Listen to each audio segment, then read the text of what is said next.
Today we're going to take a look at 8 different virtual reality games that involve swords. Not all of them are just swords, but we are going to take a look at only the sword interactions today. Some of the common elements are physics-based interactions where the swords will slow down when hitting things, or flail preventions where the angle of the sword doesn't change as quickly as the angle of the actual controller.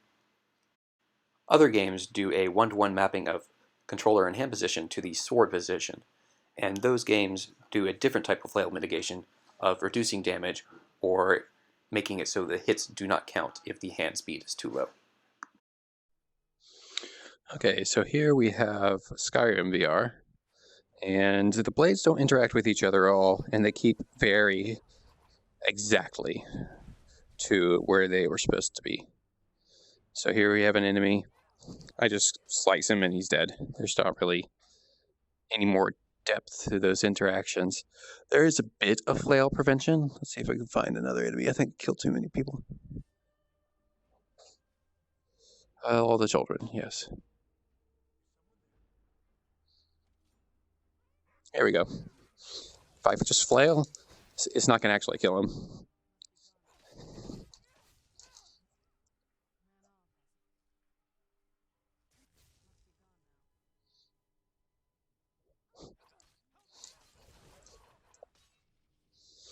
So yeah, not much of flail prevention, but a little bit is there, so you can't just do this and have it kill them badly. He's back.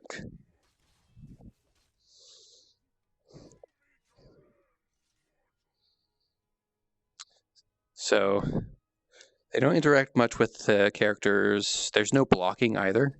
So if I try to block, he just hits me. There's no way to block in this.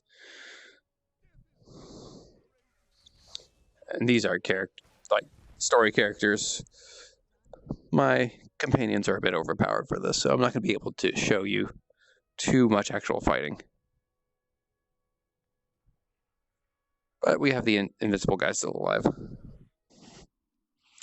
Okay, so here we have Rec Room and the quest for the golden trophy. So I'm getting some sound effects just from the swings and some VFX. They don't interact with each other though. So nothing really going on there. They map 1-to-1. So if I go like this, it's really, really fast. But no momentum or anything like that. And they go right through the environment at least. So you have sword and shield. Also, no interactions on the sword and shield. Now we have some interactions. I can just block a little bit. A little bit of an interaction there. And a real flail mitigation. So if I go like this, it's just going to take out everything.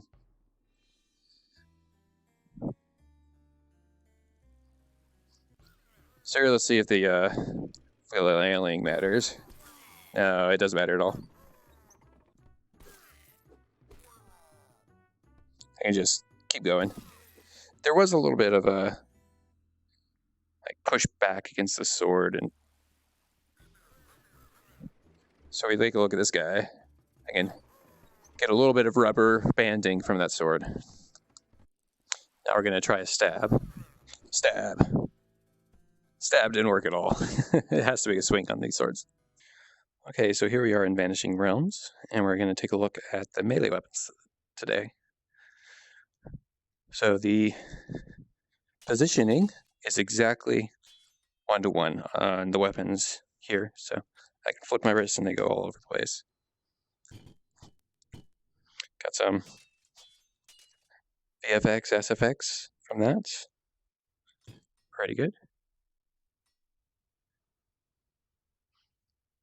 And they go right through the environment. Let's take a look at some enemy interactions. So we're looking at enemy interactions. It can block pretty nicely. Although the sword, if I just leave it in his face, it's just there.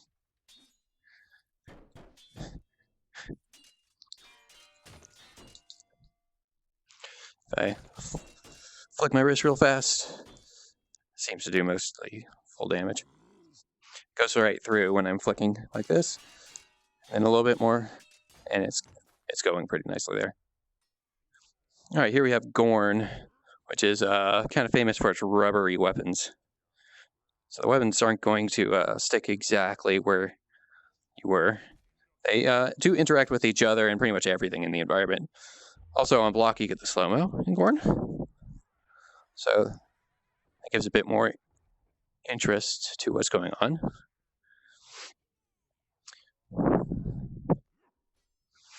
There is flail mitigation just from the rubberiness, so I can't just flick my wrists and wail on him, because the ball at the end is going to have some momentum.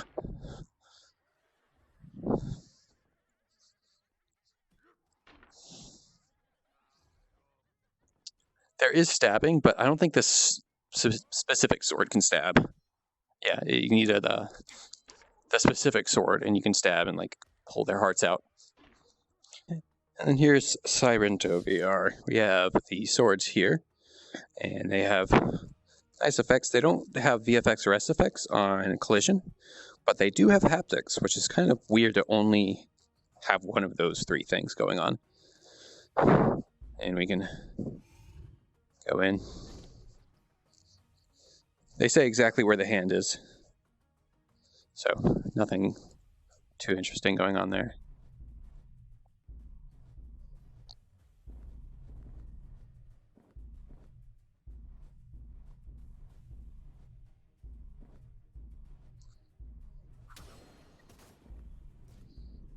So if we go up to an enemy, they don't really react that much. What we can also do is slice bullets, which is pretty cool.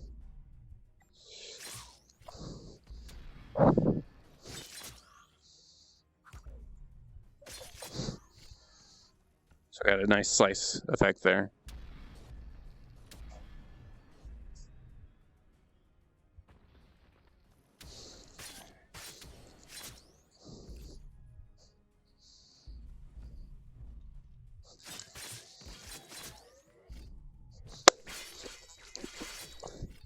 You can do a bit of a stab, but there's not much actually going on with the stabs. There's no stab and then lift. It's just a stab. All right, so here we have Until You Fall. And the weapons lag the hand a bit, but the main lag is in the rotation. So here I'm going really fast back and forth, and it's just kind of lazily going about. And it's per weapon. So this one, if I go back and forth pretty quick, it goes. The axe is extra heavy, the dagger extra light, and then the sword is kind of just in the middle. So in the middle here, this one can go pretty fast. This one's moderately fast. If I go up to the enemy, you can stab. It's not particularly effective. It's definitely not effective on the actual like health part. It's more effective on armor, but even so, it's meant to swing, not stab in this game.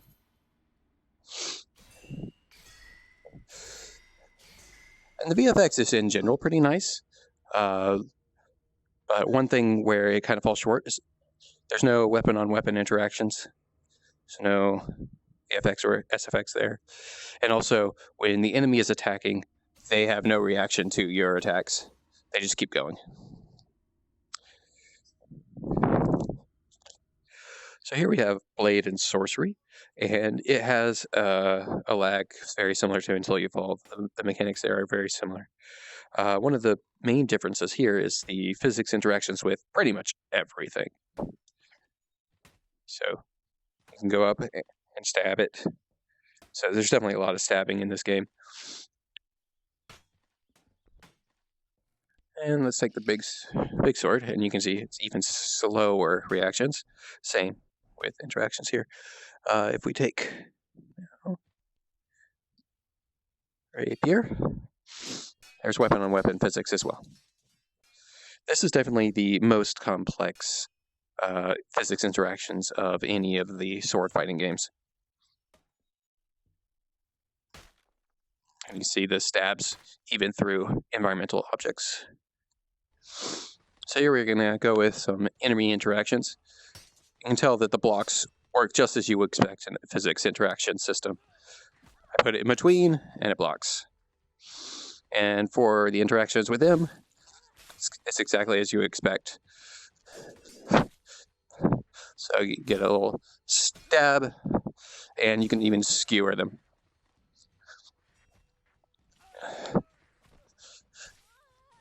So a little stab in the face, a little stabby, stab, stab.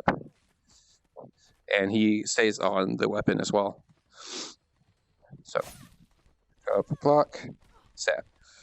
One of the kind of annoying things about this is your weapons can get stuck and can get ripped out of your hands.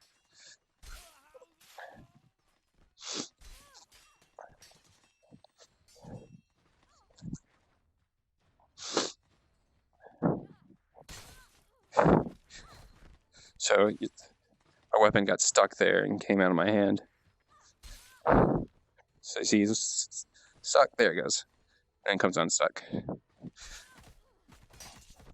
Here we are in Ninja Legends. Just a disclaimer, this is a game that I work on, and it's out on Quest 5 and Rift. So we have the interactions with the swords themselves. They say exactly where the hands are, and you can block the enemies. Blocks cause slow motion, kind of like in Gorn. Same thing going on there. And we have a nice specifics. The enemies react to getting hit, so I hit him, and he has a little reaction. They are animation based. You can stab, and they can get stuck on your weapon and slice them apart.